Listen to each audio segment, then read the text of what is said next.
Hello, everyone. Today is Friday, February 9th. Excuse me. February 9th, 2024 at 9:43 p.m. at night. Excuse me. So, thankfully, at the very last minute, after I cleaned up everything in this excuse me, in this hotel and was about to take the trash out,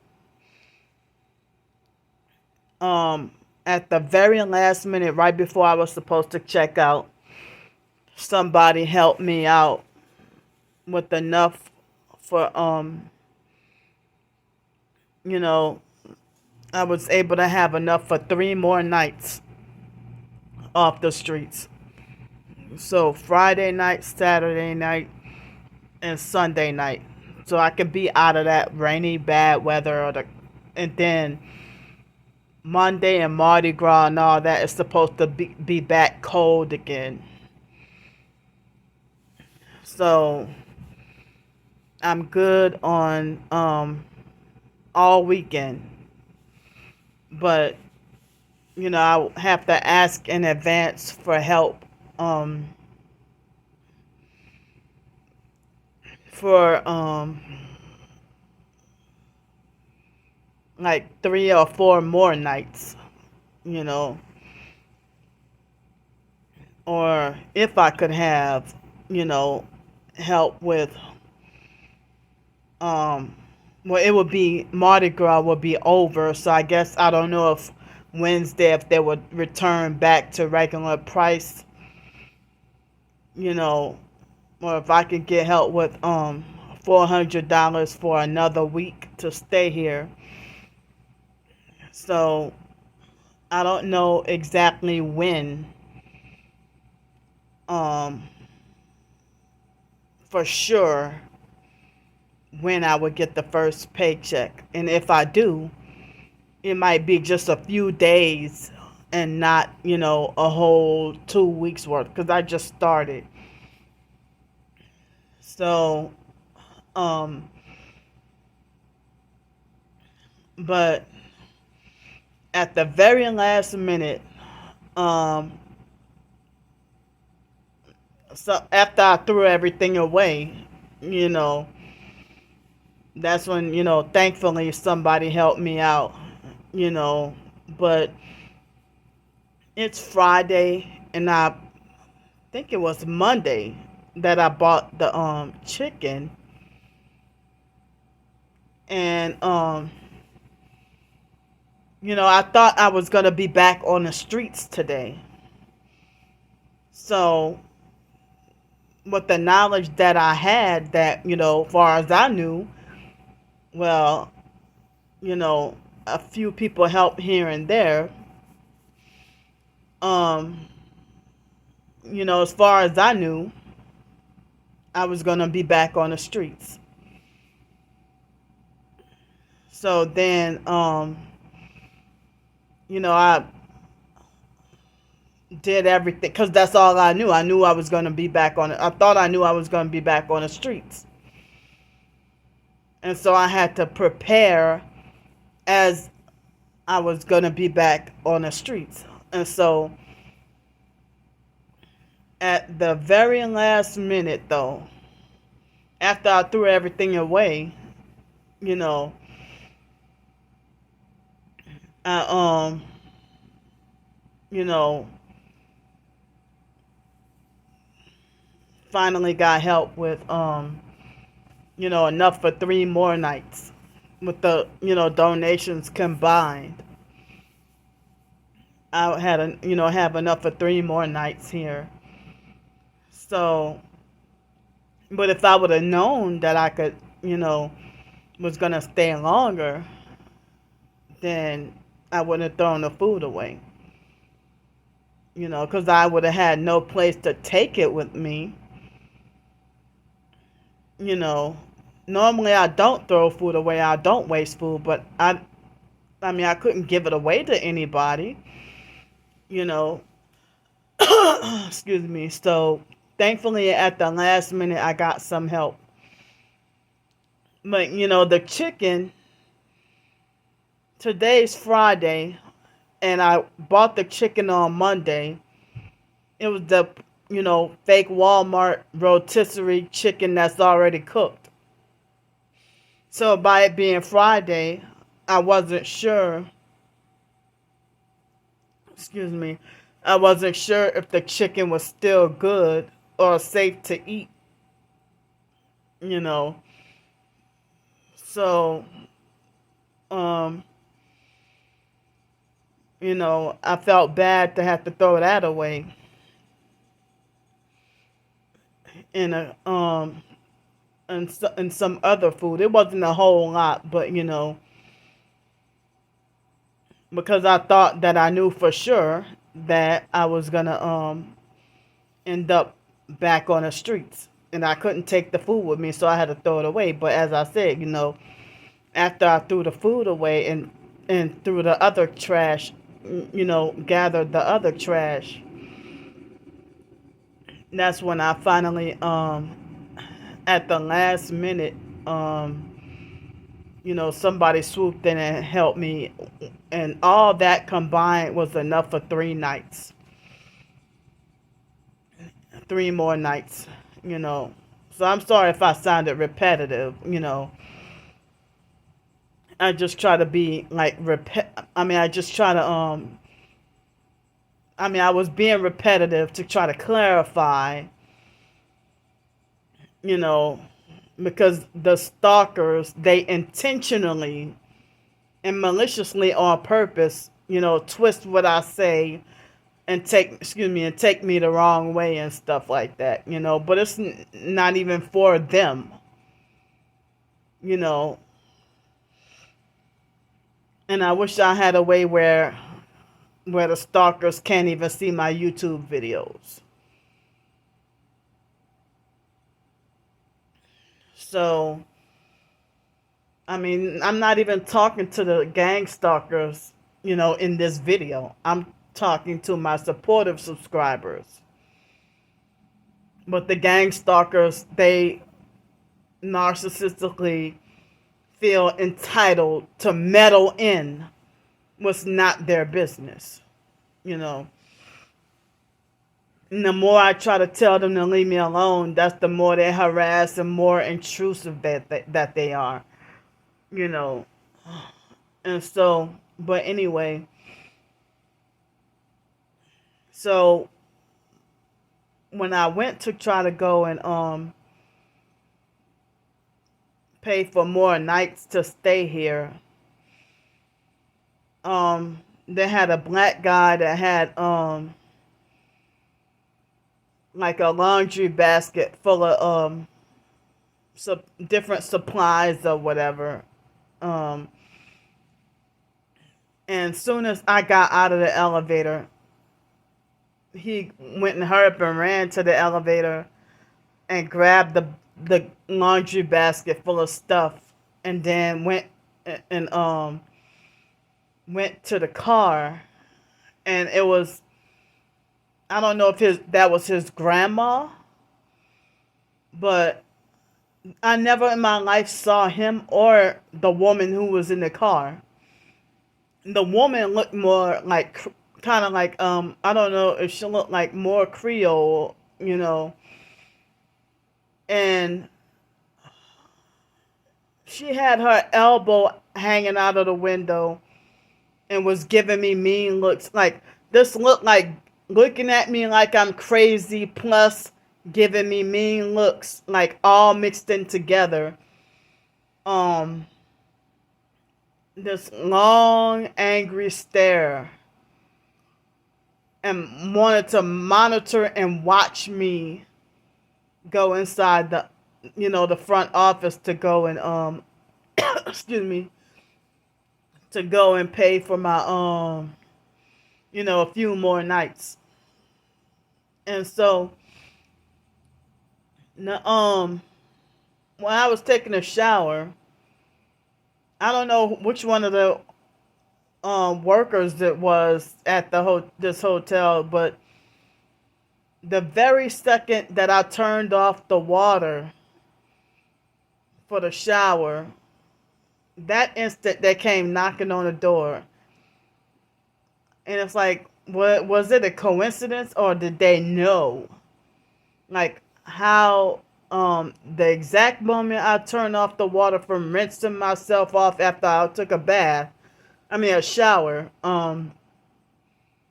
then right then they knock on the door, you know, and I guess they could never hear me when I gotta scream, I'm in the shower. I try to scream as loud as I could, and they still can't hear me. But, you know, so yeah, I was yeah, I mean, oh, excuse me. Sorry.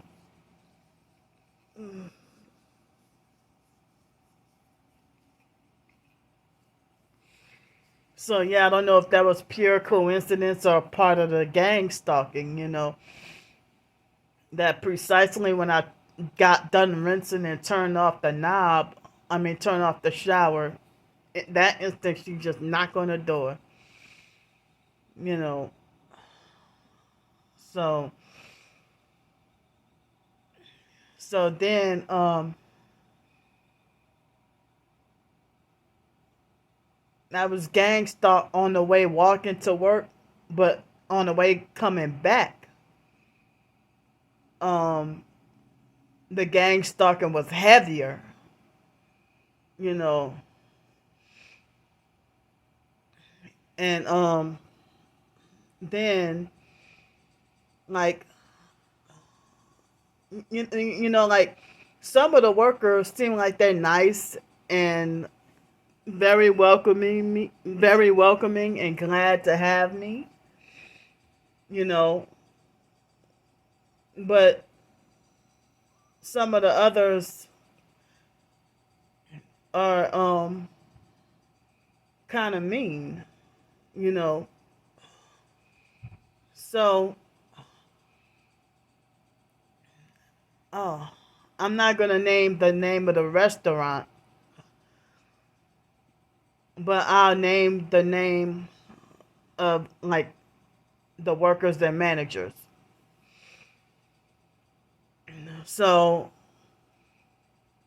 when I went to try to go eat on the Tuesday, the day of that jeggings incident with that other job opportunity that I, when where they turned me away. Um, I went to, the restaurant and go eat lunch. And then after that, um, I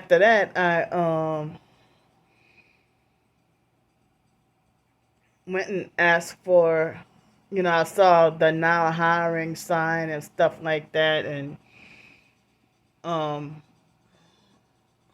and so then I went to inquire about the job, and one of the cashiers, her name was Dakota, and she acted kind of pretty rude and had an attitude, as I was paying for my meal on my way walking out. And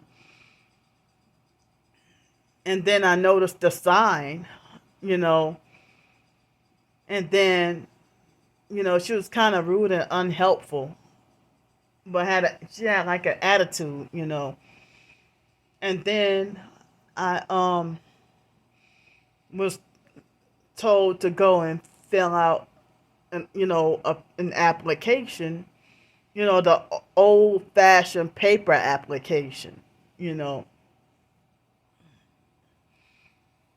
And then, um, so when I filled out the application to the best of my ability, I think I talked about the other day about how, when you don't have family, you can't, and you're targeted or forced homeless, and you can't even put down family for like emergency contact, and they're dealing with the targeting, having bad experiences at just about every job. You don't even have any personal, any professional references that's gonna put in a good word for you or anything like that, because they'll all try to say something bad about you, pretty much. And then me being out of work for so long, and not having that much of not being able to stay long at really much of any job. I couldn't even have. It's very hard to have any professional references that will give you put in a good word or whatever. I damn sure couldn't use Seville Quarter because they had this job in Gulf Breeze, and that I got an interview for, and they were called City Bowls South, and I have a strong feeling that the reason why I didn't get the job was because the managers or owners at Seville Quarter smear campaigned me to them. After they've been talking about me doing such a great job with cleaning and everything, you know, Star Bricker had called up Seville Quarter like right after after their workplace mobbed me off out of Seville Quarter, and I also had the YMCA incident. And Star Bricker called up Seville Quarter and showed them my videos and everything. And then one of the co-workers confronted me and acted like he wanted to fight me and everything, But one of the co-workers was a perp because he tried to talk like he was a Christian. He was homeless like me, and he would try to talk that lingo like a Christian who believes in the Lord. But at the same time, he was always throwing up satanic hand signs at me while talking to me. And I don't remember that man's name. I don't remember his name. you know, but he even had complaints and issues about Seville Quarter, you know, but he came and confronted me and acting like he wanted to fight me, and I never even did any videos about him or any videos mentioning him, you know. So then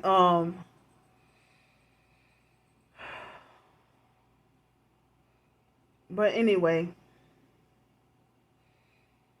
um so today was my second day at work, and Dakota pretended to be fake nice, and then she pointed, like when she asked me, "Oh, you finally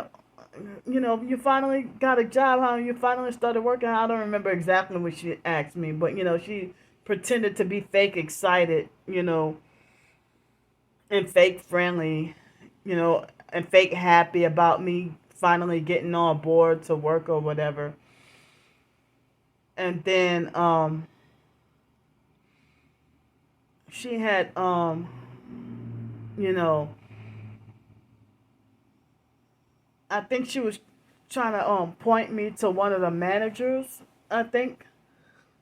And when she pointed, instead of pointing like normal, she pointed using devil horns hand signs, and she was like this close. Like her hand was like this close in my face, like, and throwing up devil horns hand signs, you know. But I'm not gonna demonstrate because with the fake Darnell Williams perp or any of the other perps will screenshot me trying to demonstrate and then lie and say, "Oh, look, Candy throws up devil horns."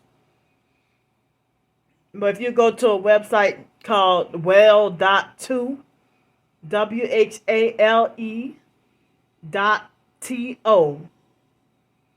and then, click on Luciferian symbols or whatever, and that can also demonstrate, celebrities throwing up those same hand signs, you know.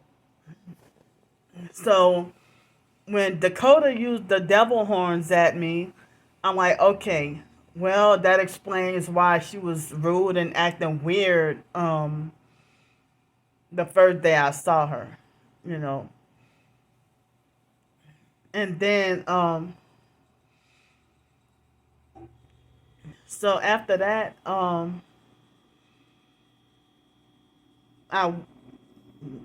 one of the other workers or managers, I don't remember, showed me how to clock in. I mean, like, kind of, I think I was having a little bit trouble clocking in.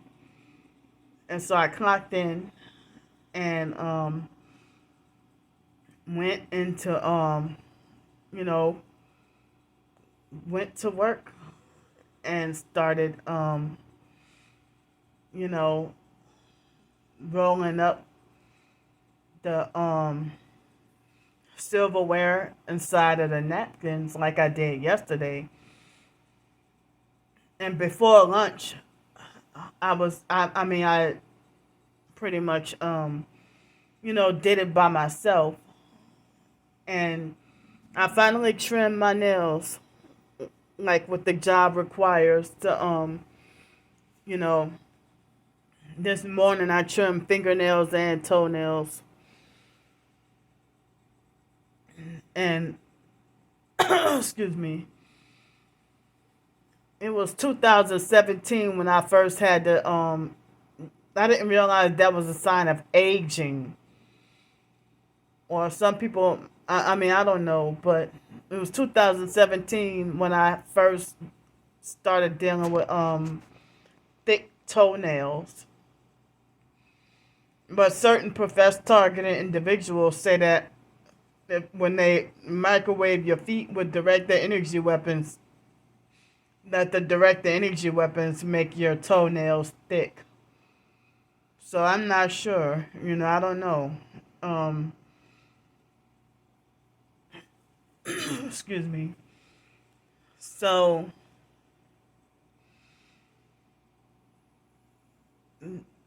so I worked by myself for a couple of hours until lunchtime. And one of the managers was nice enough to, tell me, because after a couple of hours, I was, curious about, you know, what time are we supposed to take the lunch break. But yesterday, one of the one of the top managers, I guess, the one who did help me with the onboarding, he told me, like yesterday, like right when I started my shift, he straight away told me, okay, your lunch break is at 3 o'clock. I'm like, okay.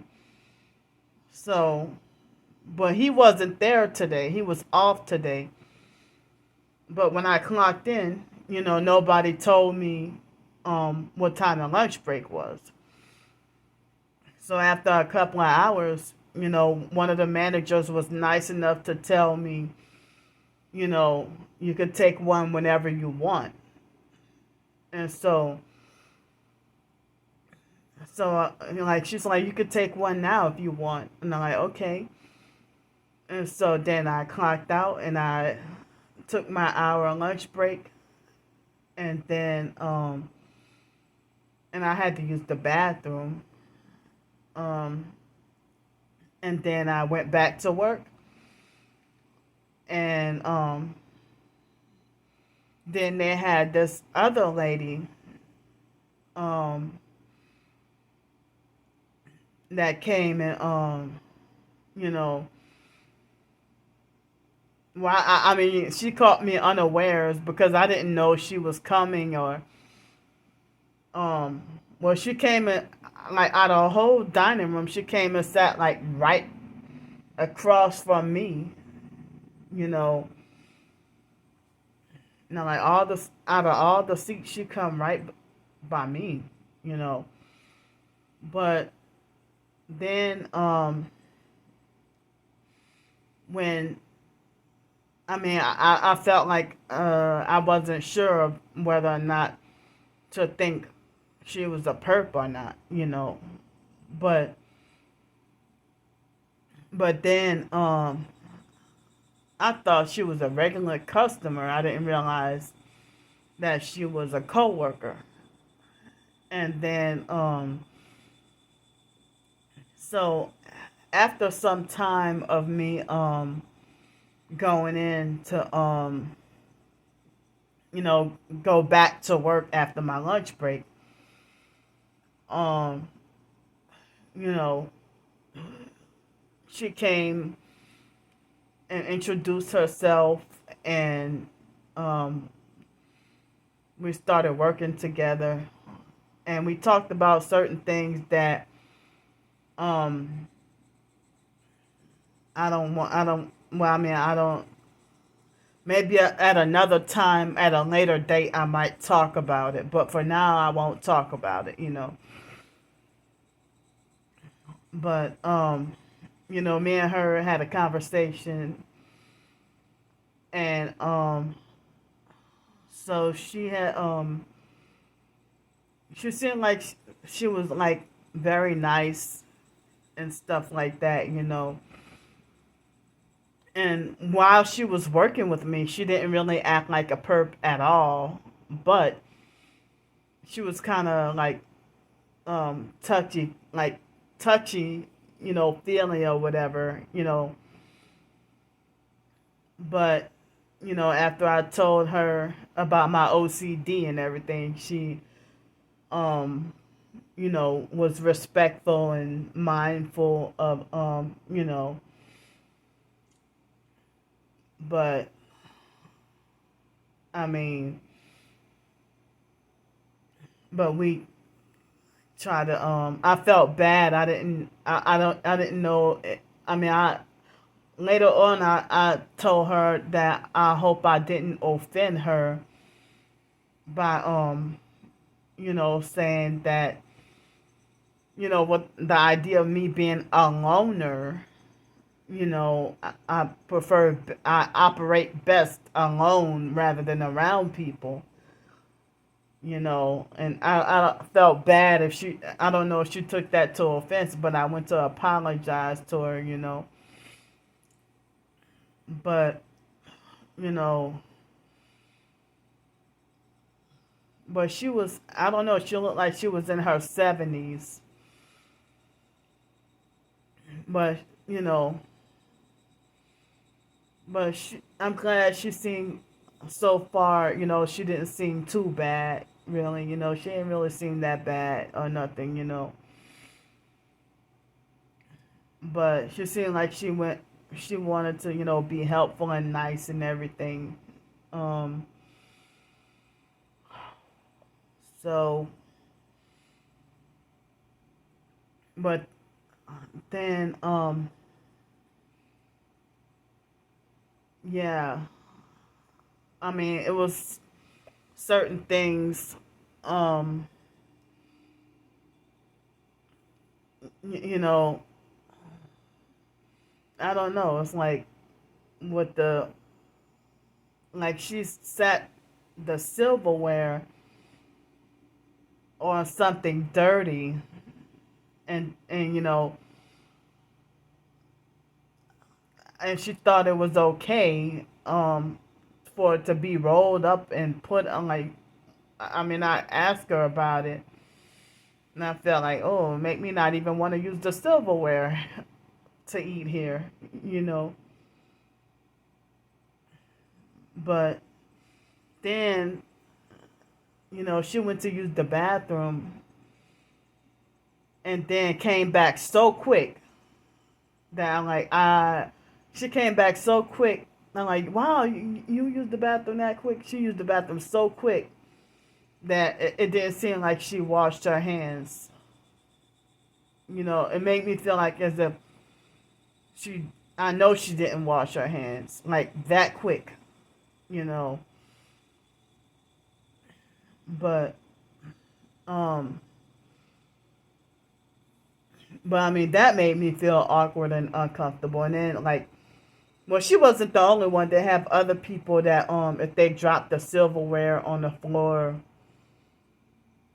and then pick it up and then continue to work with the silverware, with the rest of the silverware. And I'm sitting there like, with my OCD and germophobia and everything, you know.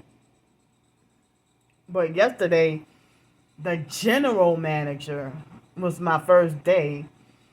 Like the pan of rolled up silverware was sitting on top of something dirty. I mean, on a cart that was just so filthy and dirty.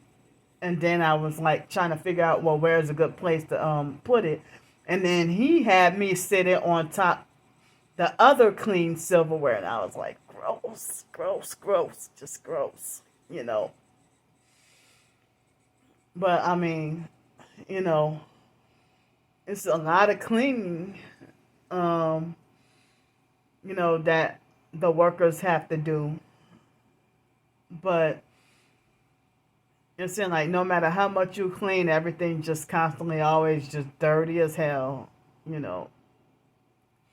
But yesterday, for a long time, there was one of the workers, I guess, had a piece of, I'm not going to say the meat, you know, on the floor for a long time and nobody picked it up, you know. But anyway, so I thought to myself, I mean, but like with my hypersensitivity and my hypersensitive ear condition, I felt like,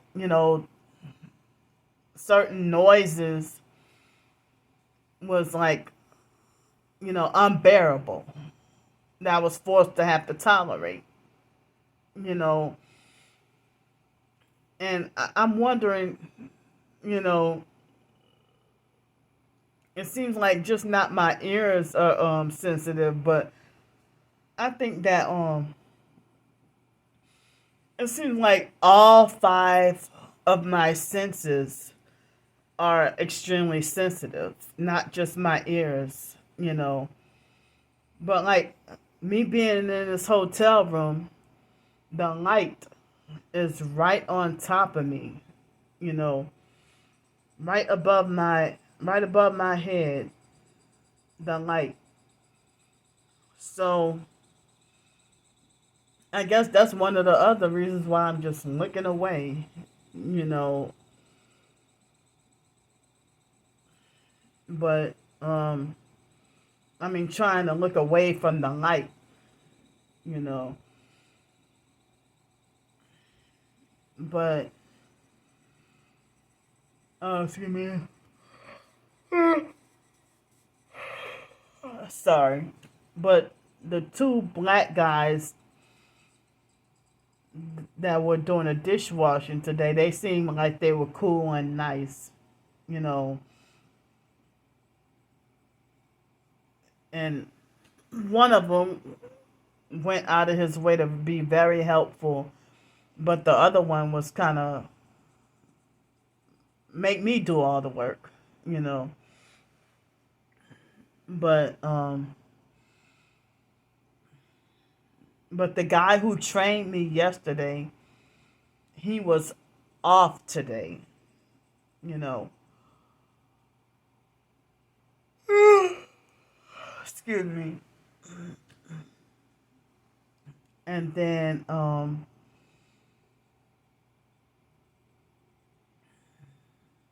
and then like I thought that the day of work, wasn't really all that bad. Like I thought I had a good day at work. Wasn't perfect. And I had like some like irritations and annoyances. But like I felt like, I had like a good day at work. But then um the lady that worked with me for a couple, I guess it was like one or two, no, it was longer than an hour. It was like maybe a, a couple of hours that she worked with me, and then they had her go do something else, and then oh, excuse me. Excuse me.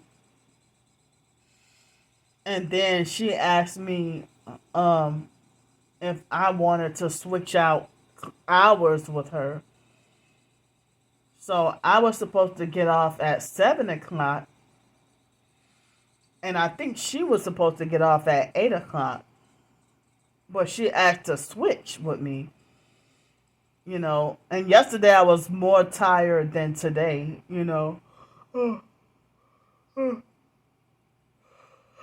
Excuse me. Yesterday I was more tired than today. Um,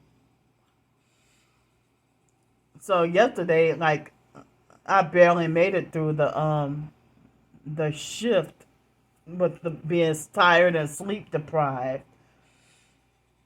But today I had a little bit more physical energy and alertness um than yesterday.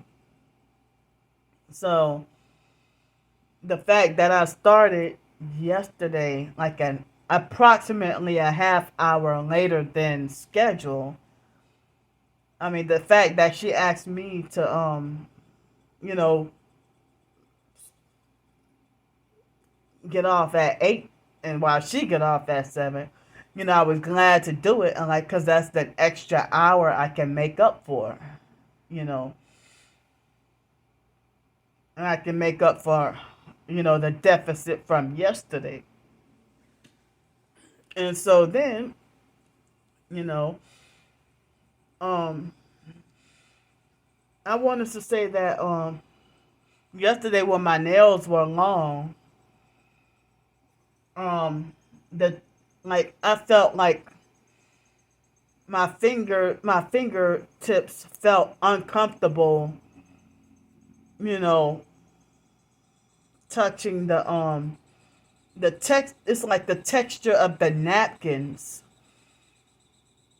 You know, I kind of can't explain it, but it might be, Asperger's or autism related. Um, that I felt like just bothered and uncomfortable about with the texture of the napkins. You know, I mean, against my fingers, and that's another reason why I trimmed my nails, because I thought that would help me, feel a little better. Excuse me. But then even today, my nails felt, I mean my fingers felt uncomfortable, you know, working with the napkins. Maybe I think the napkins were kind of too rough and too dry, you know. they weren't really soft napkins, but they were like dry, you know, dry, hard, thin paper napkins, you know. And so it did help a little bit when I put on gloves. It helped. It helped. I mean, it helped feel a little bit better. You know. But excuse me. But even today, I got a lot of compliments on how neat um I folded up the silverware and the napkins or whatever. You know. So then so I mean if now for lunch, I mean yesterday, one of the managers, Miss Phyllis, she had she had um you know, I was like, cuz I was told that, you know, you pay half price for the food or whatever, you know. I'm so tired. I mean, so I was told, you know, even in that the little handbook packet, you know, you pay one of the policies that, you know, you pay half price for the food.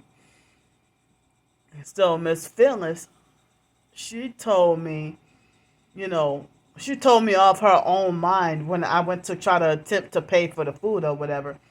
She told me off her own mind, you know, since it's your first day, um, you know, she said since it's your first day, you know, I'm gonna let you eat for free or something like that. She said, I'm like, okay, thank you so much, you know. And so then I went to go eat my lunch, and I figured that, well, I thought I knew that I was gonna have to leave the hotel today. So I felt like I didn't want the food to go to waste. So I was trying to not let the food go to waste. So I made up my mind to not eat at the restaurant or eat the restaurant food um, for for dinner because I felt like I would come back to the hotel and try to eat, you know, and try to not try hopefully trying to not let the food go to waste. You know, so I tried to eat whatever I could before um, you know, before today, and then I still had some food left over and I felt bad, you know, to end up, you know, having to throw it away. So, um last night, yeah, I had mashed potatoes and the rest of that beef brisket burnt ends or whatever cuz I had never really tried that before. I got it from fake Walmart. But the day before, I had some of the chicken, the rotisserie chicken.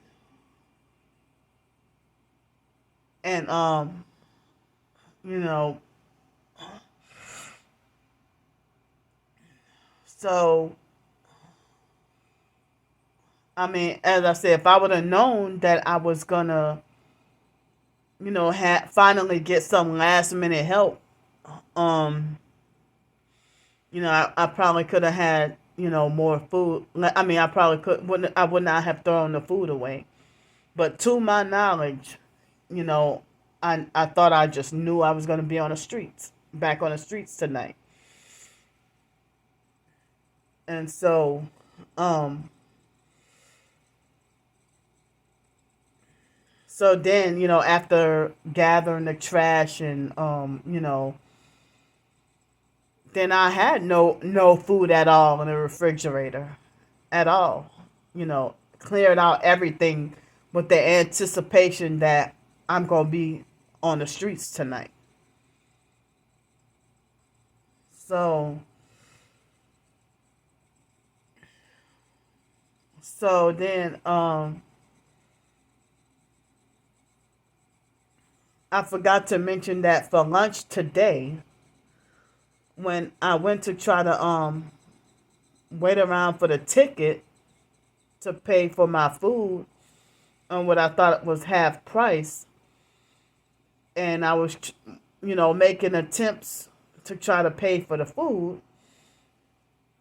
and Dakota gave me like weird mixed messages, you know, and then and I'm like, well, I was trying to pay for my lunch, but I didn't know if she was trying to give me hints or signal me to, don't worry about paying for the food. Like, well, I was trying to, you know. That's like what happened on Tuesday with that incident when I was at the place, um, when I tried to, at the place when I was trying to, with the jeggings, you know, job rejection thing, when I tried to pay for the breakfast and the guy signaled me not to worry about paying. And then he ended up just leaving me hanging, you know. So I attempted to pay for and I don't even know if this is an attempt for perps to try to set me up by doing stuff like that.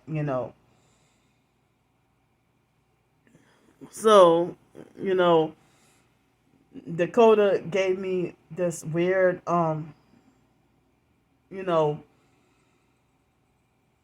you know, she didn't give me the ticket. you know, she asked me what my name was, and I don't remember if she asked me my employee number. But as I said, I was trying to make attempts to try to pay for the lunch or pay the half price, and she didn't even, like give me a ticket or verbally tell me how much it was gonna cost or anything. So, I had the desire and to try to pay for the food or whatever. But I don't know. She kind of gave me like weird messages. And so then I went and sat down and ate. And then, you know, um, and then I, went back to work and then, so I guess the outcome would have been different if I would have, clocked out at my normal time and then, or my original scheduled time, and then, try to pay for dinner and then eat and then come back to the hotel. But what happened, um, like I clocked out right around 8 o'clock, and then, after that, um, like I think I clocked out at 7:59 or precisely 8 o'clock, and then one of the other managers was she told me that she was had to leave at 7, but at 8 o'clock and she was still there, and I tried to ask her, you know, I was trying to say, trying to let her know that I wanted to try to buy some dinner, you know, before I left. And she told me to talk to the other manager and Miss Phyllis. And then Miss Phyllis, what she did was Miss Phyllis seemed like she was nice and normal yesterday and today. And then when I tried to ask her about buying dinner, you know, she got mad at me. And I don't know why she had the false impression, that I was trying to get free dinner when I was trying to buy dinner. And so she got mad at me and got an attitude with me, you know. And she was like, she got an attitude and said, well, you don't have food at home. Like her whole demeanor, like she went flip from nice and normal to narcissistic and, you know, attitude. And she was like, you don't have any food out. Do you not have food at home? And got frustrated and was giving me mean looks and just like she was disgusted with me and everything. And I said, well, I'm homeless and I'm temporarily staying in a hotel.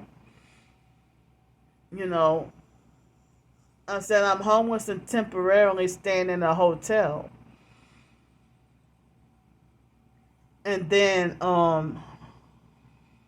she narcissistically went and wouldn't allow me to really choose what I wanted, really, and she seemed like she was just pissed off, mad at me. It was right at 8 o'clock, but you know, I didn't know what the policy was, and so that's what I was trying to ask. How do we do this? Like, if everything closes at 8, you know, I was trying to figure out, if you close at 8, then, I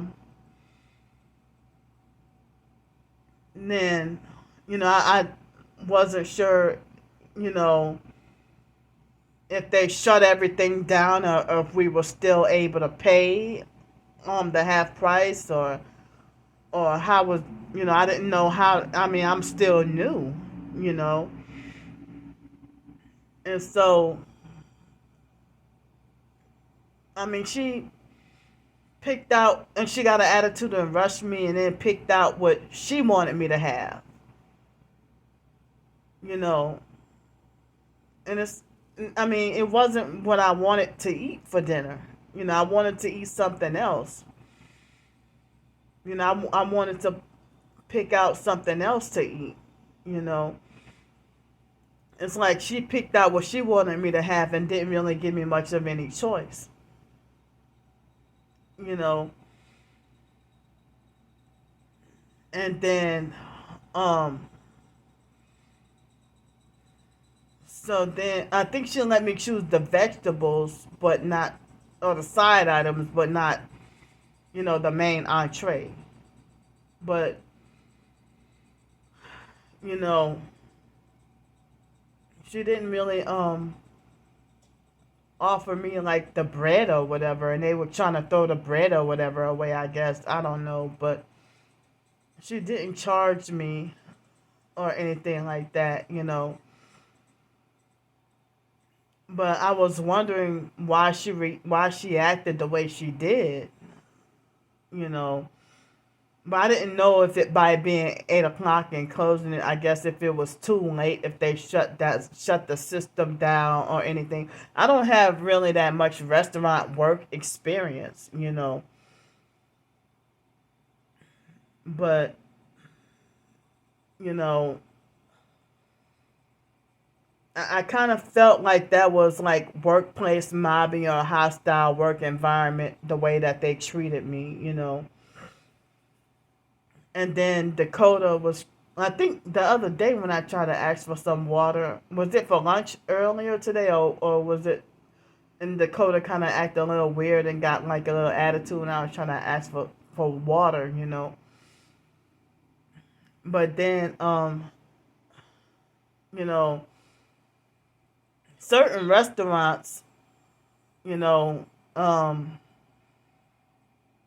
like that certain extra leftover food, certain restaurants, you know, the employees are allowed to take food home, I guess at no extra charge, but each restaurant I understand is pretty different. Like certain restaurants, cafes, bakeries, or whatever, sometimes you can like take, you know, certain food home. Um, you know,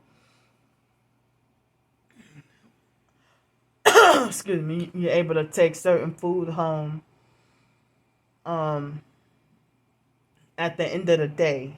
But certain other restaurants will not allow employees to take um any food home at all, and they just throw everything like whatever's not sold, they will throw everything away. And I'm like, wow, so much food going to waste all over.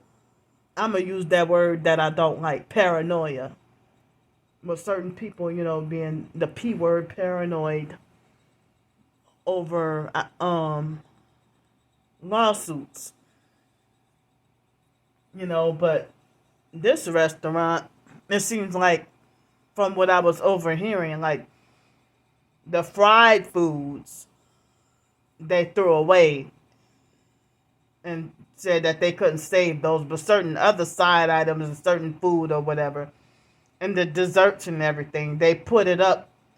Um, I guess they put it in the refrigerator or something, and then to serve it, the leftovers tomorrow. I guess I'm still new, so I'm not sure how that works. But when I used to work, excuse me, when I used to work the which I don't even know how I survived doing that, but I can't even deal with like noise and crowds and a lot of people or anything. But when I try to work the those sports games um a few years ago, um you know we would work like 13 hours, and they would make false promises to let us eat, and then they had us work 13 hours, and they barely even let us use the bathroom, and they wouldn't let us have like, sometimes they'll let us eat and have food, sometimes they wouldn't. And then we would work all day, and then we weren't even allowed to pay for food or anything. It's like they would be so busy with whatever football game, basketball game, or whatever. And if they would be so busy that we don't even get a break. And then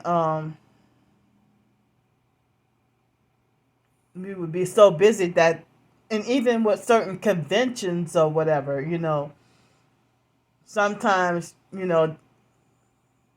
they might, I think we had to pay though, if we, but even after the conventions and stuff, um, you know, I mean, like, after, I think it was, is that called the Sugar Bowl for New Year's? I think that's what it's called for New Year's. And they threw away so much food, I wanted to cry. They threw away, like at the end of the shift, they said that they had to throw that away. Now, like, how many homeless people, or how many other people, disadvantaged people could have been fed, you know. But you know, I mean, I wanted to cry.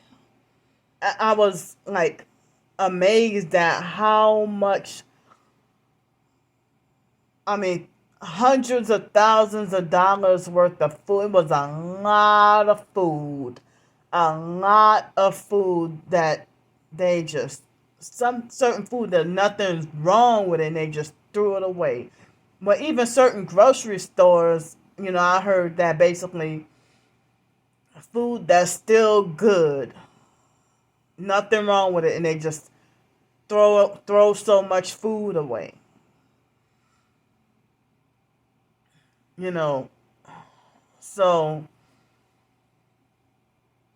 but this particular restaurant was the first restaurant that I think of, other than donut shops or Chinese food. They usually, I think but the next day, like the certain Chinese food and donut shops, if they serve the same donuts the next day, if like the day old donuts, they'll sell them at a reduced price. But this restaurant, if they say the certain side items for the next day,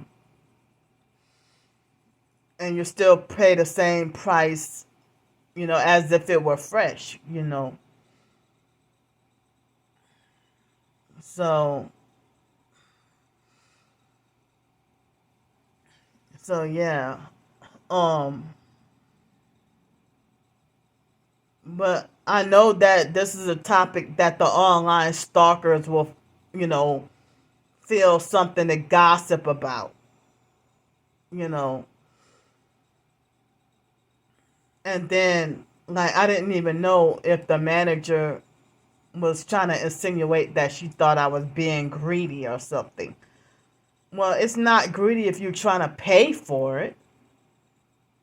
Or if she took me the wrong way, you know, and I went home. I mean, when I came back on my way here, um, you know, agitated, angry, upset, and confused, and, you know, wrestling in my head, battling on whether or not I wanted to quit. But I felt like, no, you know, I would try to give this another try, try to stick with the job, you know, and,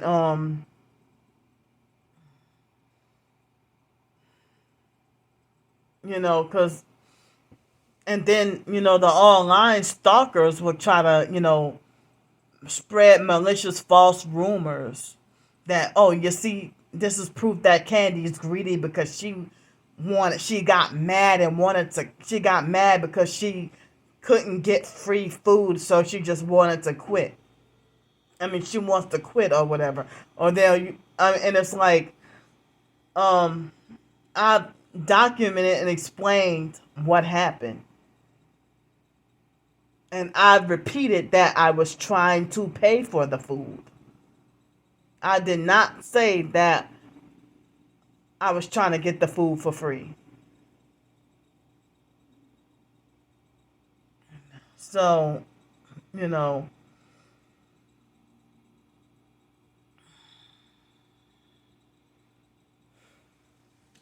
excuse me. And then the man who trained me, his name is Ray, yesterday. And Miss Phyllis was kind of joking around with him, you know, yesterday.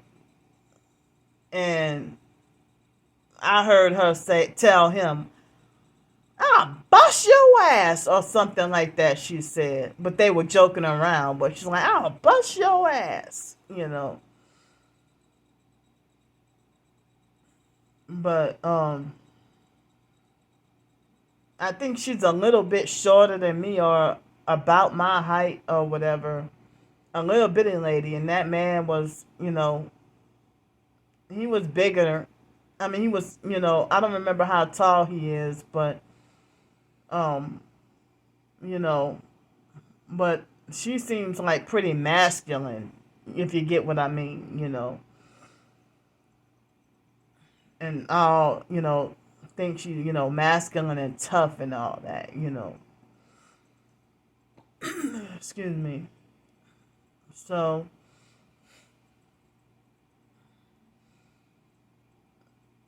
but, you know, when the narcissist wants to smear campaign and make you look a certain way, you know, I mean, as I said, I would try to give, try to give this another try. You know, it wasn't about the food or anything, but it's the way she treated me and her attitude and the way she made me feel. You know, excuse me. And she took me the wrong way or made wrong assumptions. You know, and didn't even care to try to properly communicate. You know, and so then I mean,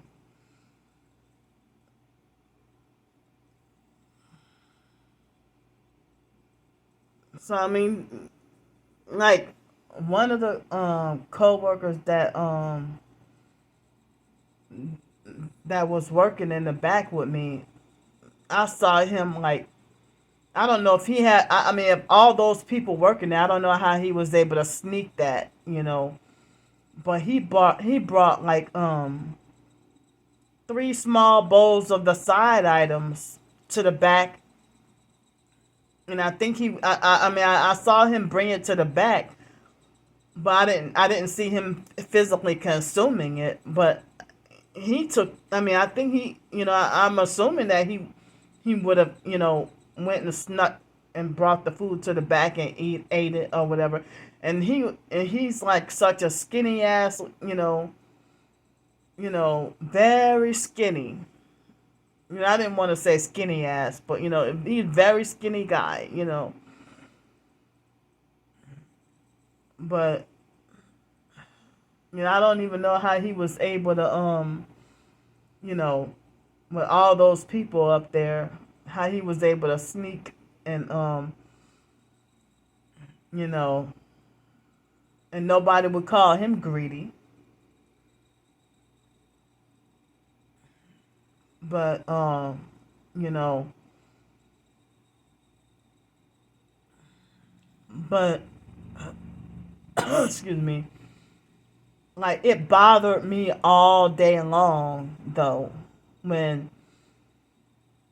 certain dealings with like the perps harassing and stuff like that. Even if they harassed or said certain things like a year ago, or even fake TI perps, and certain things that you might be at work or something, and just randomly out of nowhere, those thoughts come back to your head and you have unwanted, intrusive thoughts and repetitive, unwanted thoughts about and flashbacks about what they said that bothered or hurt you or offended you. And so, if the online perps make a fake smear campaign and because of my twin sister, my twin sister had been bigger than me. How come they don't fat shame her or anything like that? She got her cult followers, calling me that trigger word greedy and calling me fat and everything. But excuse me, but I told y'all about her mocking me a week or two ago and pretending that she's homeless and need help with hotel room and food and stuff like that. And that's nothing to joke about. You know, homeless people end up, dying of hypothermia. I've heard stories about homeless people dying of hypothermia in 50-degree weather. Or they would end up having their leg, amputated or something like that, or ended up with frostbite or something. That's nothing to freaking laugh at or mock or make fun of. So, So the fake TI perps, when I have a feud with them harassing me about hotel room, money, and food, that's one of the first things that they attack me about. And falsely accuse me of being a scammer and a fraud, copying off the regular perps. And then, the regular perp, it's not even like that. With the regular perps, make a fake smear campaign and lie on me and say that I'm greedy and obsessed with food. And if that were the case, it ain't your business. I mean, they got freaking skinny people that are obsessed with food. And they get well respected. If they can eat like a hog and stay skinny, and because they're popular and well liked, nobody's gonna shun them or say that, oh, all you think about is food. Or all you talk about is food, or oh, your channel is so dedicated to food. But no, because they're considered food reviewers and influencers, they get praised for it, and that their stuff is monetized.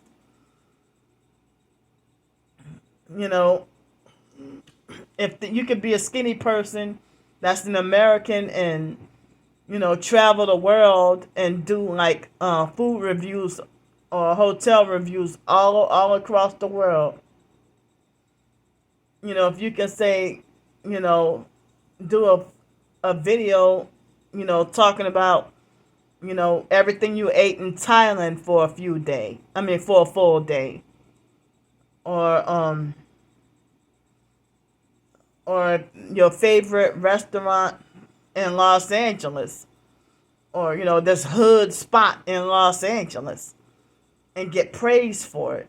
If that's all your channel is, but then, and food is a big part of New Orleans culture. So, I felt like during lunchtime and before lunchtime, excuse me, they making my nose itch. Before and during lunchtime, I had, like, earlier today, unwanted and intrusive thoughts and flashbacks, because that fake T.I. sanctuary perp,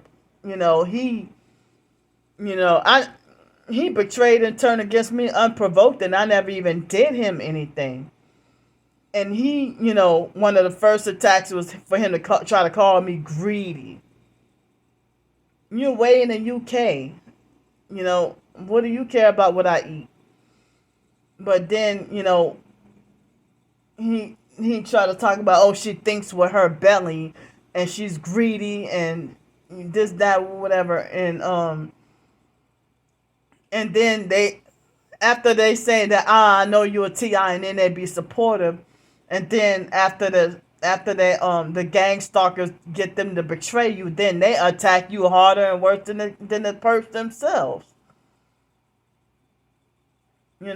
So in the beginning of the month, one of the first things I do is pay whatever bills need to be paid. So if I already paid for monthly bus passes and phone bill, I don't have the storage bill anymore. But otherwise, it would, bus pass, phone bill, storage bill, and then, like, with my Social Security and SSI check, with me being forced homeless, I pay for my own, first few days or a week or whatever of hotel room and food.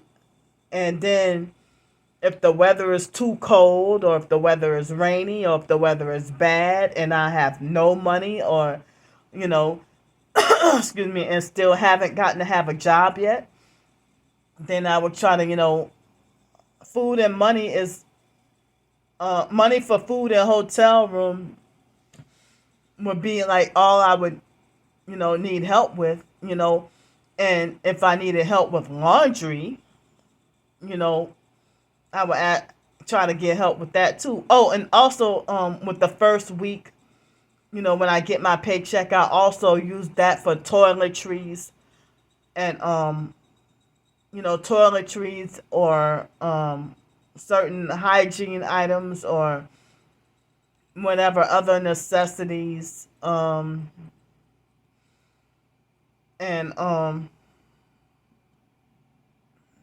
let's see what else. Like my supplements, I would use that. My paycheck. That's what my paycheck. Excuse me. That's what my paycheck goes to.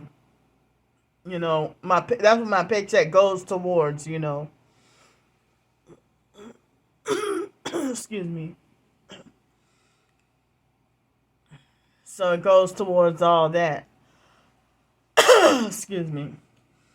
But yeah, I mean, the online criminal stalkers, y'all part of the sex trafficking and the Luciferian cult, and they're trying to nitpick and harass and point out what they have a problem with, And it's like, I'm not obsessed with money and food.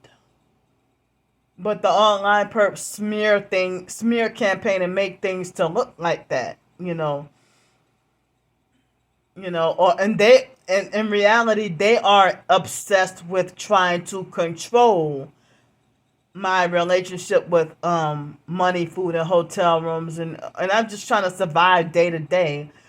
And they're not even around me 24/7 to see what I do all day. I mean, these online stalkers, if they try to talk about, excuse me, they making my perps hit me with weapons and making my nose itch. So the online stalkers who don't even know me, they will try to, fat shame and greedy shame or whatever, and try to trigger and provoke me and try to make it like as if,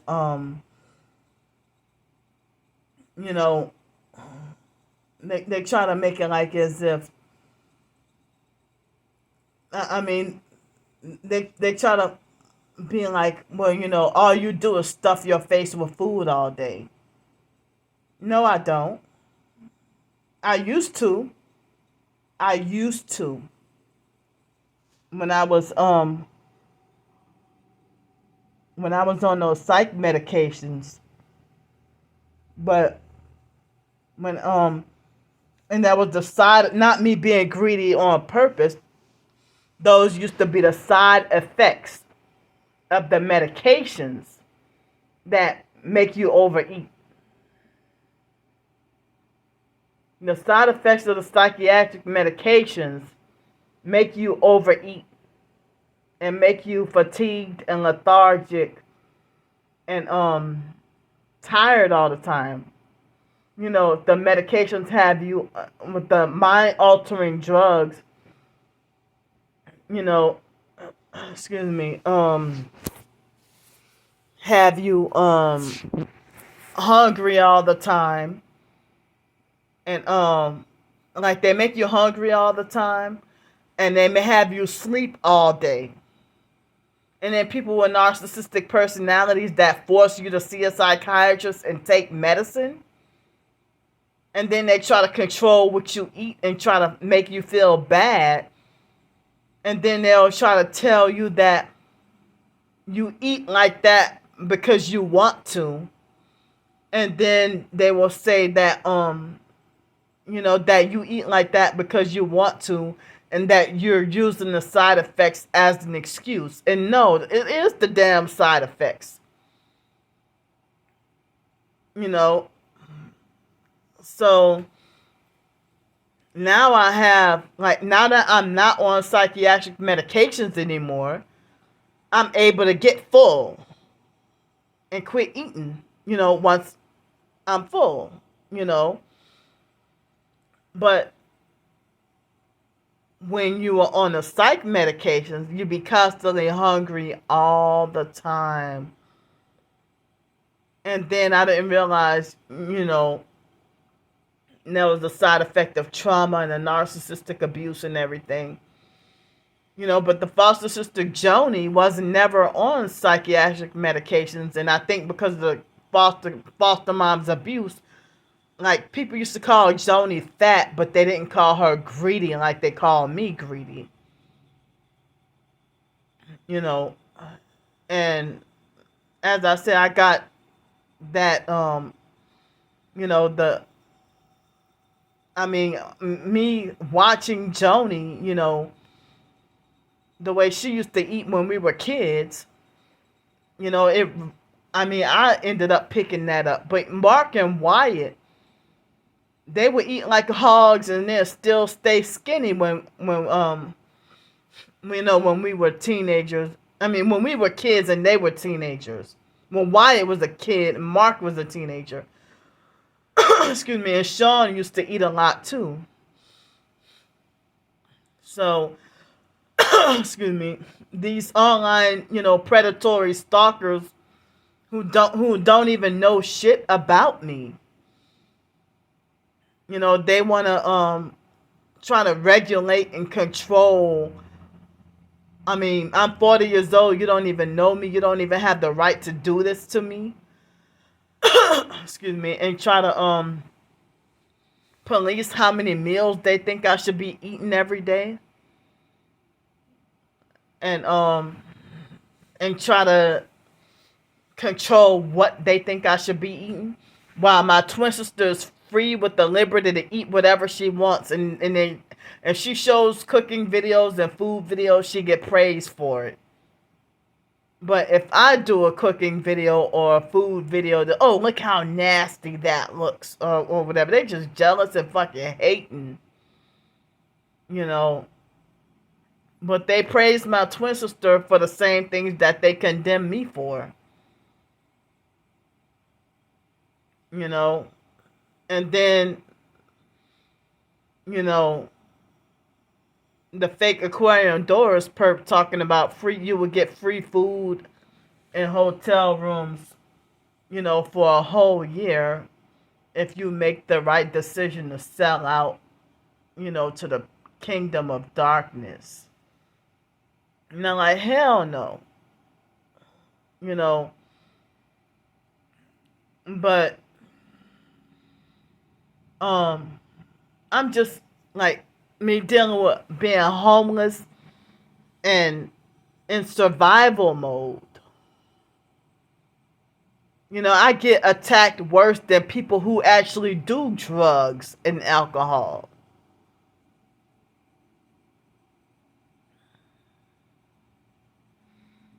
Excuse me.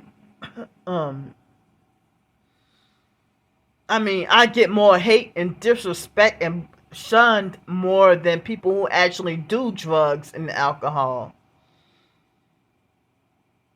I get shamed worse than the homeless druggies.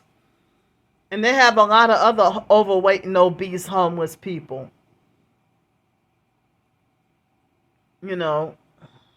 So, I felt like, I don't want to quit this job opportunity, especially not so fast. Oh, they making my nose itch.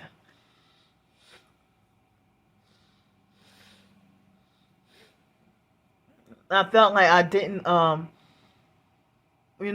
to quit over something like what happened tonight. Oh, and another thing though, like when I try to, after I got my food, Dakota had, she offered me something to drink or some water.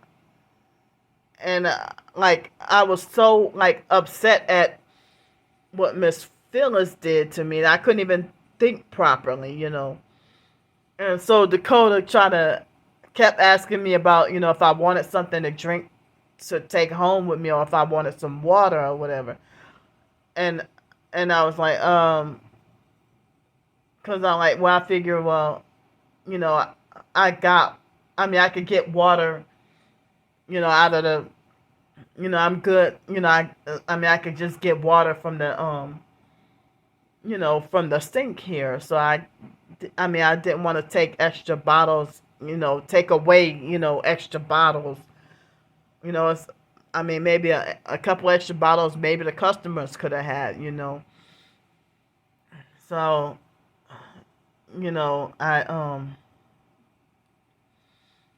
so like before I can even get my answer out, she was like narcissistic abusers, people with narcissistic personalities, if you don't their question like quick enough, they'd be you know, like that.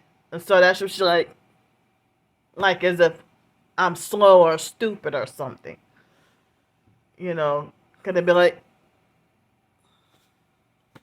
you know, I don't know if I'm doing it right, but they're like that. So then they had this other co-worker. I don't remember if she had a name tag, but she publicly humiliated me in front of everybody. And I had my plate of food inside the bag. And, you know, she was like, "Oh, look." I mean, and none of the food fell on the floor. But I guess you know how you might have something like any like juicy beans, or like if you have corn or broccoli or something, and some of the juice will come out of the plate. I mean the styrofoam plate, and then you might get some juice in the bag. I guess she must have saw the juice waste inside the bag. And so then, you know, she appeared to be younger than me and treated me like I'm dumb with little to no common sense, or like as if I'm too stupid or too retarded to know how to hold a bag properly. It's like, "Oh, look how you holding that bag." And she, went to try to, and she was mopping the floor, in the middle of mopping the floor. She's like, "Oh, look how you holding that bag." And then, she went to try to do it for control and belittling, not to try to help me, but to try to try to control me and humiliate me and make me look stupid in front of everybody. So if for everybody to publicly be like, "Oh, look at her, she's slow," but it's not. I mean, and I'm still like days of sleep deprived. So I didn't even realize that I was holding the bag. Excuse me, they make my nose itch. I didn't realize that I was holding the bag like a certain way, you know. And she treated me like as if I was dumb and didn't know any better, or like I lacked common sense or something. Excuse me. So, and that was like towards the very end, right before I left, you know.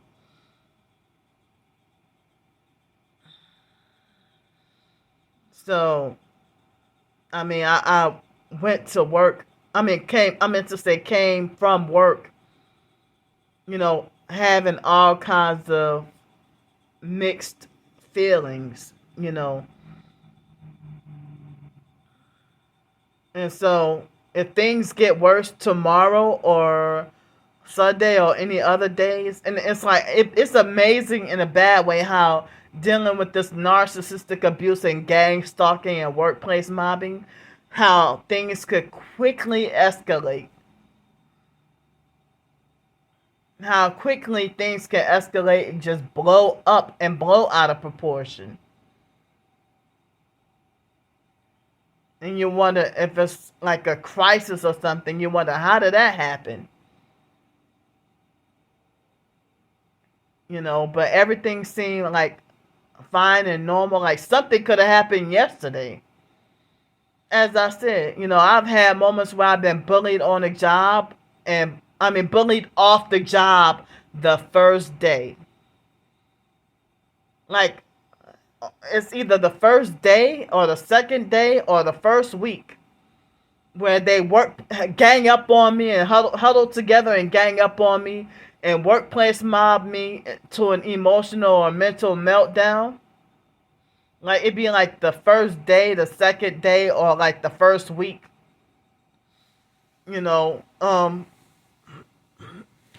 Excuse me. With the zoo job, I think it was the first week of that job, within the first week or two, that they bullied me bullied me at work. And then I had an emotional meltdown and cried in front of everybody. And I wanted to quit, But then I ended up sticking with it. And I lasted 2.5 months before I had enough. And the manager was my age. Her name was Amanda. And excuse me. And what she did was she wrote me a pink slip. Now, their workplace mobbed me to the point where I was forced to have to quit. And Amanda was being manipulative with the work hours, And then, she took part in, part of the workplace mobbing and manipulating me to be forced to have to quit also. Excuse me. And that zoo job, that was a job where I got robbed at. I got robbed at the zoo job. And then they would have some other stuff go on that I'm not even going to mention because I don't want the perps to get ideas. But Amanda wrote a pink slip and sent it to the Louisiana Workforce Commission. And then said, checked off to, do not ever hire this person again. And when I saw that pink slip and the fact that she said, do not ever hire this person again, I confronted her about it. And she's like, no, but you said, no, but you quit. You quit. And I'm like, well, why do I have I never heard of me quitting a job and then be sent a pink slip to the Workforce Commission. She's like, but you quit. They were ganging up on me and manipulating and playing all kinds of psychological games. When I worked the Avis job, I only lasted like 11 days there, 11 or 12 days. And, the first day they loved me and extra welcomed me. Even the guy who trained me. And then the very next morning, the guy who trained me named Gary, and when I was in Pensacola, that Avis job at the Pensacola airport, and the Gary guy had an attitude with me the next morning, and I was wondering what the fuck was his problem, pretty much. So he created a hostile work environment, and other employees ganging up on me, bullying me, and doing stuff. And then like I had an emotional meltdown in the bathroom, the second day of work.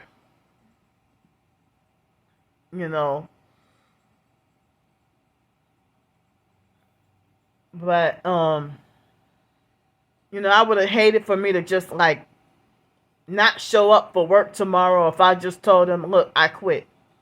I don't like the way I was treated or whatever. And then they even at work, making smear campaigns. And if they gossip and be like, oh, ha, ha, ha, she, Candy quit her job because she was mad because she couldn't get free food to take home. with and they're smear campaigning and lying because that's not what happened.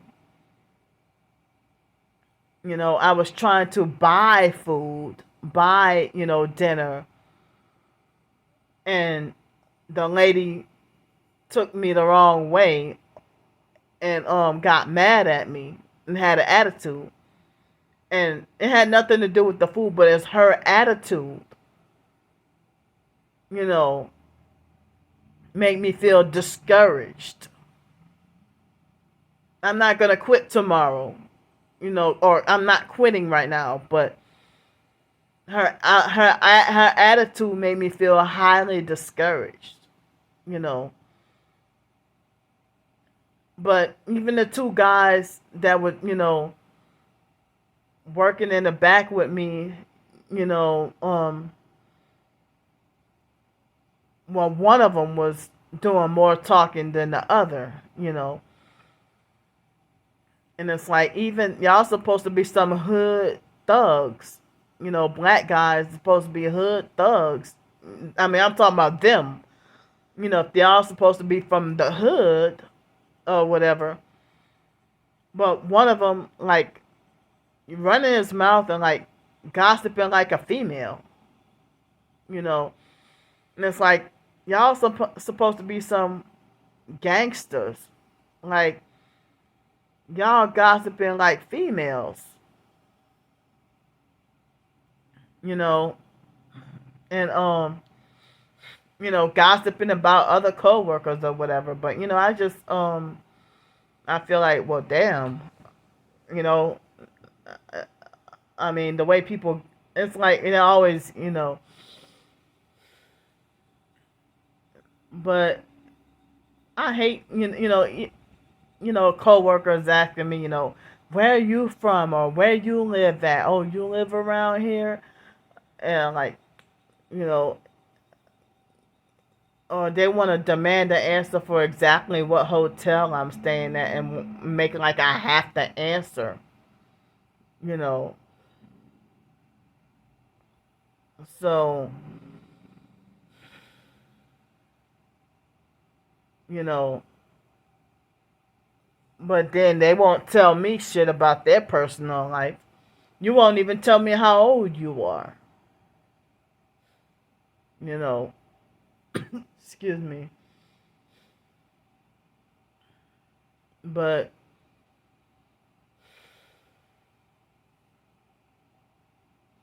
I mean, even yesterday, I mean, I tried to put my best foot forward at work and try to not, I mean, try so hard against, giving a bad impression, you know.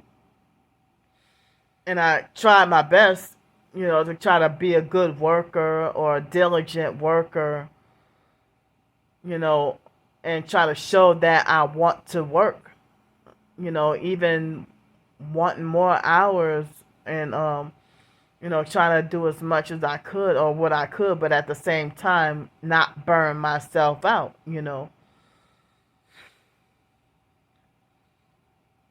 But, dealing with narcissistic abuse and gang stalking, things could seem normal enough to be nearly perfect. And within, it can go from 0 to 100 with normal to a severe crisis within like less than 2 minutes. Seems like, So,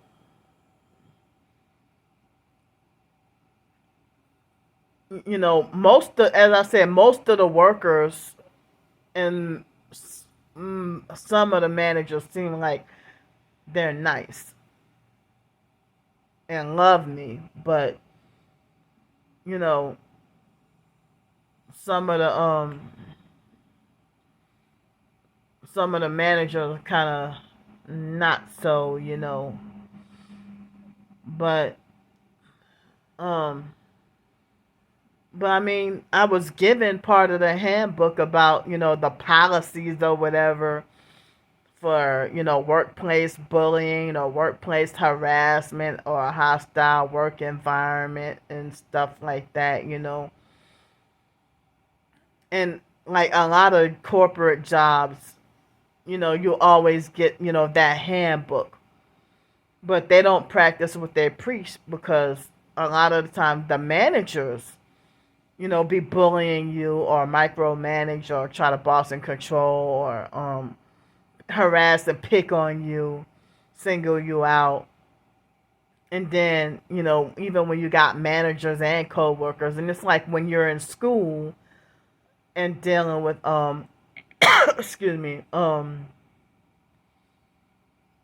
being gagged up on and bullied by nearly the entire school. Um, Almost all of the students, almost all of the teachers, and including the principal and the disciplinarians and the assistant principals, um, and the school counselors, if they all gang up on you and bully you or treat you a certain way, um, it's kind of like dealing with, with the managers or whatever, managers and co-workers or different levels of managers and the co-workers or whatever, if they huddle together. I mean, I'm talking about with different jobs, huddle together and gang up on you and bully and harass you and stuff. So,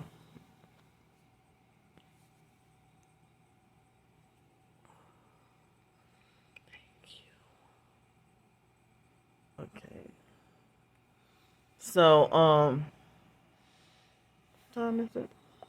Okay. Ooh, it's late. It's 11:24 p.m.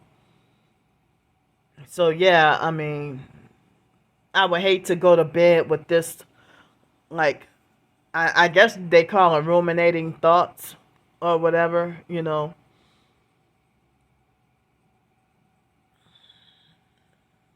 But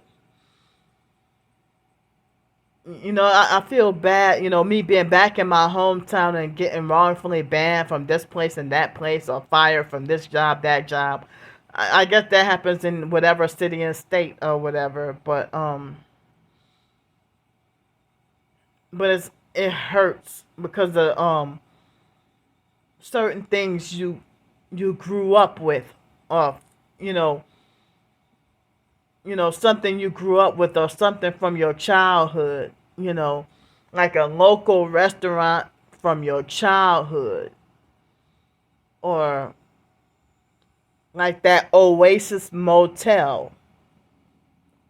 I never stayed there until last year, but I feel sad because I knew about that. I mean, that motel had been in existence for at least all my life, or even longer than that. I grew up in that area, you know, right across the highway. So for me to have grown up in that area and me to try to stay there and I'm wrongfully banned due to the gang stalking, it pretty much is soul crushing. Ooh, right when I said soul crushing, they hit me in the heart with the weapons, made my heart hurt.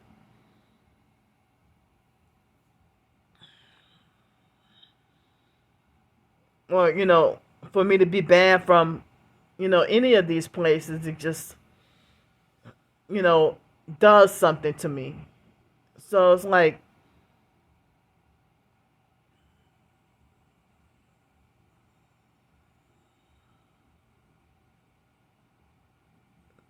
I've been here since October and wrongfully banned from 4 and almost 5 places already. And I just got back here. I just got back here. Today's February 9th. I got here October 7th. Yeah, it's been 4 months. In the online perps, they laugh and find that hilarious because y'all the ones who conspired, to like what they lied on me about with the airport. And I don't even know if they contacted Oasis Motel and showed them my videos or whatever. You know.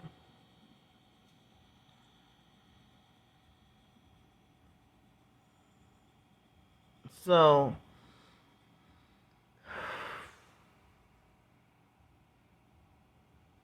but yeah, I mean, with the money that got donated, I had enough for 3 nights, 3 extra nights. But, I had a little bit extra left over. Well, if the food would be half price, um, if the food would be half price, if it's $12, okay, I had $6 where I could have paid for the $6. I had the money to pay $6 for the doggone food, you know, and for that to be like a restaurant, it's like this is New Orleans metro area. And New Orleans is usually known for their well seasoned and yummy food and whatever, but this particular restaurant, to be honest, I mean, I was just thinking about just eating dinner, because in this area, I don't know of any other like restaurants um around this spot over here, you know. So because I don't know what's around here, and then I wasn't sure if there was a Mardi Gras parade holding things up. Um, I figured it would have been more convenient, to try to buy food at work or whatever. And so, um, to buy dinner at home. But to be honest, though, um, a lot of it's like a lot of the food is like not totally bland, but barely seasoned. If you got corn and broccoli and stuff like that, that's like no butter. Like you can't even I mean, like really. Well, it might have a little butter, but like you can't even taste the butter or no seasonings or anything on it. Unseasoned, like no seasonings or anything, and or I mean, I don't even remember. Yeah, even the mac and cheese was just mediocre. I wasn't really crazy over it. But the like certain excuse me, like they had this one dish that I ate for lunch, and I was all excited and everything because it was something that I liked and I was looking forward to it. But then it's like it was like just not nasty, but bland. Had really barely any it's like almost everything like very low sodium and like almost all their food or whatever. And I wonder how they popular or stay in business or whatever if they I mean if the food is like not even it's barely seasoned. But it's still the idea that something that I grew up on. you know. But then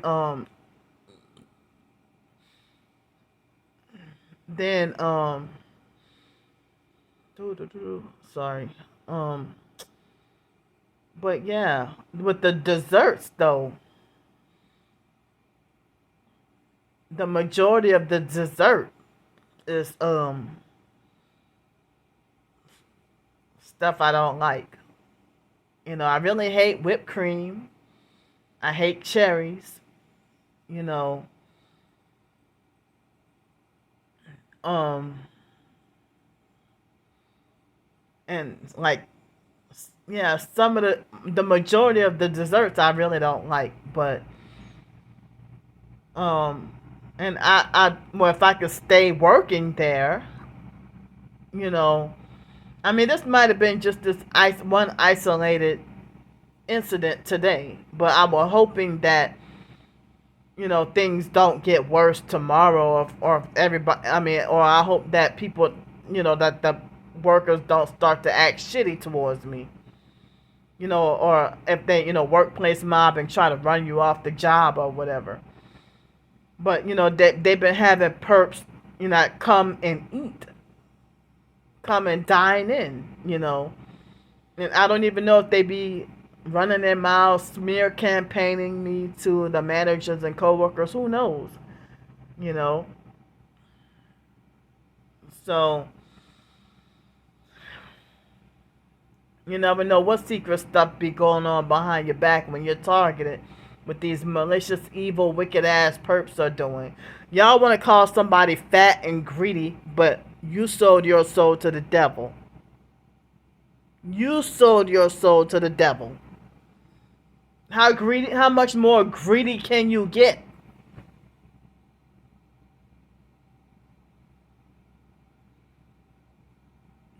Y'all gang stalkers, y'all the ones that's the sexually perverted pedophiles and projecting and falsely accusing us. Y'all the sex traffickers. Y'all the ones who pride yourselves on pimping for money. I heard that trafficker, pimp, and handler is all the same. It's the same. Sex trafficker, pimp, and handler all mean it's all the same thing. But y'all are the ones with the greed and the lust to control somebody you don't even know. Invest your lives being obsessed and jealous.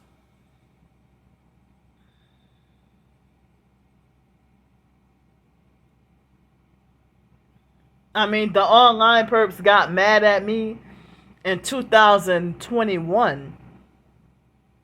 I worked that day. I worked. And after work, I treated myself to a Chilean sea bass dinner.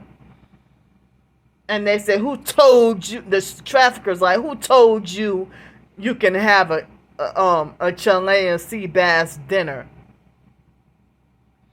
And who told you you can do this? Who told you you can do this? Who told you you can have this and that, whatever? That ain't your business. I'm 40 years old. I'm not a child. I'm not a baby. So nobody's gonna tell them what to eat.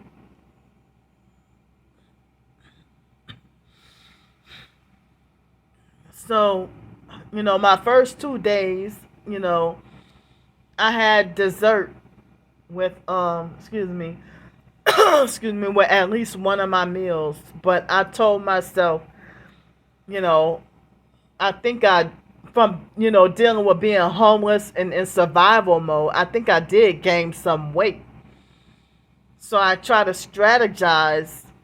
I'm trying to think, you know, to discipline myself to have like the dessert. Try to not have the dessert every day. And you know, to, I mean, maybe try to discipline myself to have maybe the dessert like once or twice a week. You know, excuse me, and I gotta try to be careful. Of what to select on, what to eat, or like maybe occasional mac and cheese, or maybe try to have baked chicken or baked fish rather than the fried chicken or the fried fish or something like that. And the salads are like really small, but I guess you can make up for it by having like the steamed or cooked vegetables or beans or something like that. Um, but I feel like I don't want to quit. Well, I don't want to feel like I gotta quit. I want to try to continue to to work there. You know, but I feel like, well, the other opportunity, maybe I should have accepted it after all. But I mean, one of the other opportunities. But I feel like I wanted to try to continue to work and stay off the streets if possible. You know, and it's so hard. It's really hard. The fact that someone is already homeless and that I'm homeless, and then one of the first things you're gonna do is run me off the job and continue to force me to stay struggling. You know,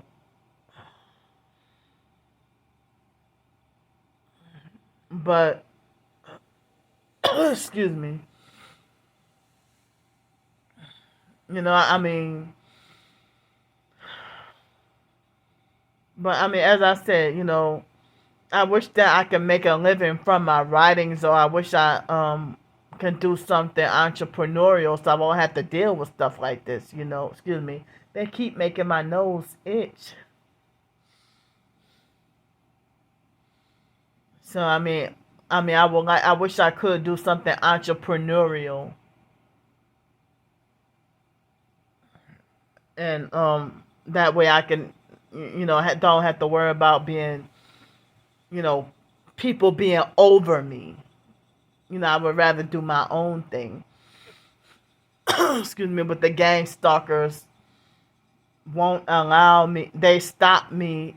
They find malicious, evil ways to stop me from trying to make a living from my writings. They think I deserve to be punished with no money at all from my writings.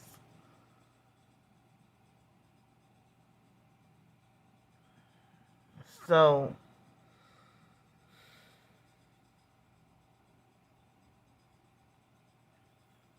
but it's very fucked up to you know sabotage a homeless person's job opportunity and keeping them homeless.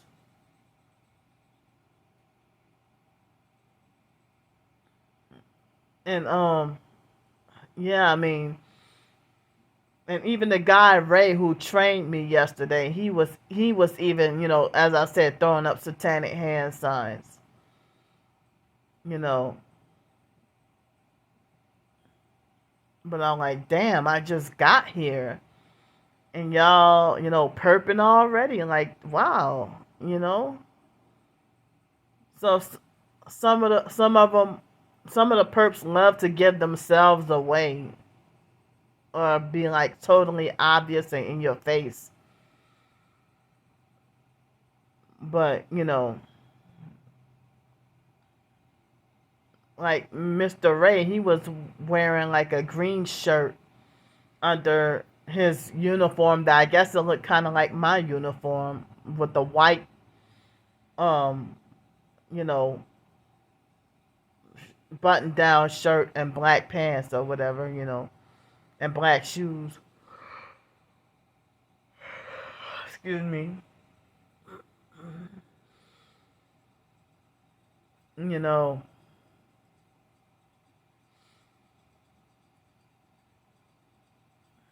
so yeah, I mean, it's like, you know, well, at least the food is a lot healthier than when I was working at Sky Zone in Pensacola. None of that food was healthy. None of it was healthy. None of it. You know, but the food here, I guess they got some. I mean, at this job, they got some healthy items and some not so healthy items. Excuse me. So yeah, I had dessert yesterday and today, but my plan is if I can still work, no dessert for the next few days. I'm trying to discipline myself, and it's like I need to not let myself gain more weight or get bigger. I need to try to find ways to you know I need to find ways to I guess eat less calories or try to lose the weight. But, you know, doing a whole lot of walking. I know when I'm homeless on the streets I gotta deal with so much freaking gang stalking. But when I'm in the hotel rooms or have a place to stay, I be trying to um I stay inside, not out of laziness, but I just, want to be left alone and trying to avoid, the gang stalking as much as I could. And I heard that after the strategy is when you have a home, they would do, excuse me, they would use whatever attacks to force you to end up homeless. And then once they got you homeless and hopeless, um, you know, they I heard that they make more money off of you keeping you homeless, or they make more money while you're homeless, and that's why they force you to, and I think that they get bigger bonuses if they can succeed at getting you jailed or institutionalized, you know, or for you to die or being covertly murdered. And you're sitting here fighting for your life and, being falsely, in the fake TI perps too, trying to falsely make it like as if Candy thinks with her stomach or Candy thinks with her belly. She's obsessed with money and food. She'll do anything for money, do anything strange for a piece of change. But y'all are the ones who sold out and projecting, you know. But y'all are the ones who have greed for power and lust. And y'all are obsessed with somebody, you know, that's, panic and in survival mode.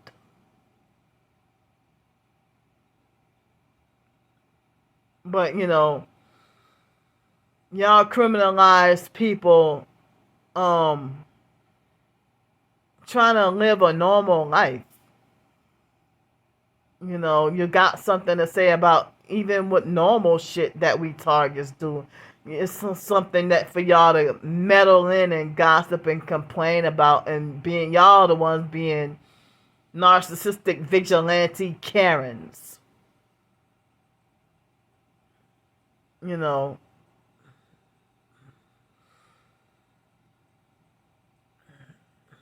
and so, yeah, I mean, it's really scary. Excuse me, they make my nose itch again. So yeah, I heard that they when you got a place to live, they torture you with weapons so bad that they force you out of your home, and then they make more money um when you're forced to be homeless. They make more money off of you. That's what I've been hearing.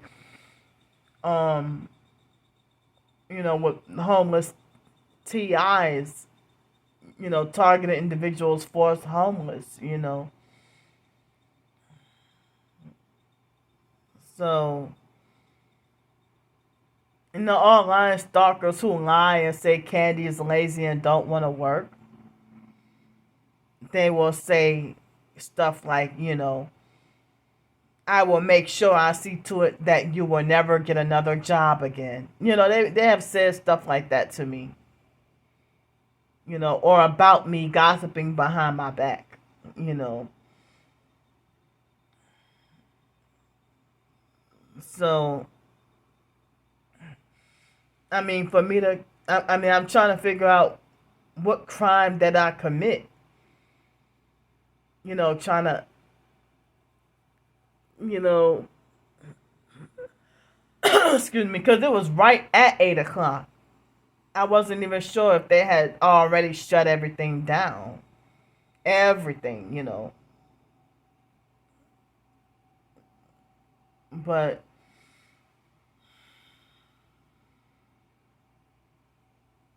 I don't know. But I mean, I'm feeling like, I mean, I didn't want that lady. I mean, the manager.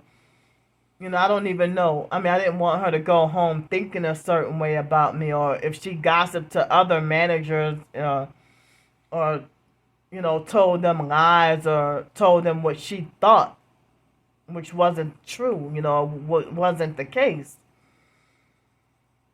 And especially if you knew, they really got a certain, that if you're new and they don't know you, they really try to take you the wrong way, but all because other people may have done, the possibility that other people may have done, such and such. But they treat me like as if I'm the first person who ever asked something like that or did something like that. I mean, I'm trying to figure out what did I do or say that was wrong. you know so I mean, I don't know if it would have made a difference if it was like 5 or 10 minutes earlier, and if I could have asked to pay for the food 5 or 10 minutes earlier. um but I don't know, but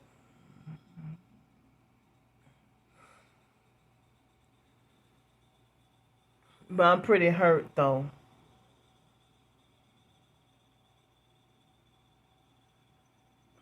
But they got some people that seem normal, and then it seems like their narc side, the narcissist side of them, like it's like spiritually activated, or the perp side is spiritually activated or whatever, you know because they got some people who are nice and normal, and then start to act narcissistic mid sentence or mid conversation, or people who start perping you mid conversation, unprovoked for no reason at all. You know, so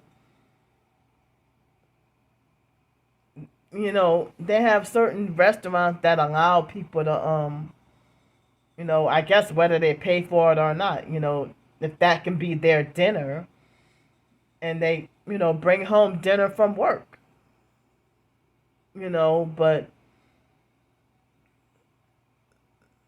I mean, even if I offered to pay for it, or try to pay for it,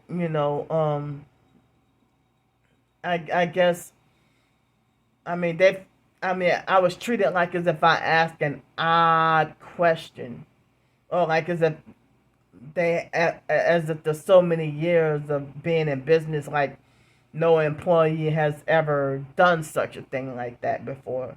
Or maybe they just manipulate me to feel this way because I'm targeted and because they're perps,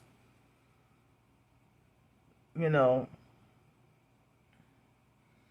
But it's amazing how somebody can be a devil worshipping perp that can treat you like you lack common sense, or like you're really stupid, or you really don't know any better, you know, or like you're doing something wrong, or like you're committing a crime, or and they're the ones who's righteous.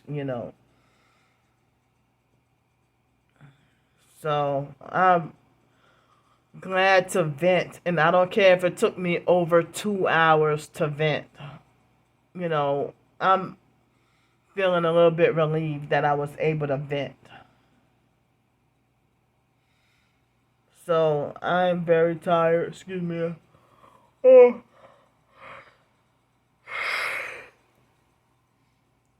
I mean, my sleep wasn't extra perfect last night either. Still sleep deprived. And so thanks for listening to me. It's 11:54 p.m. at night, and I'm gonna go for now.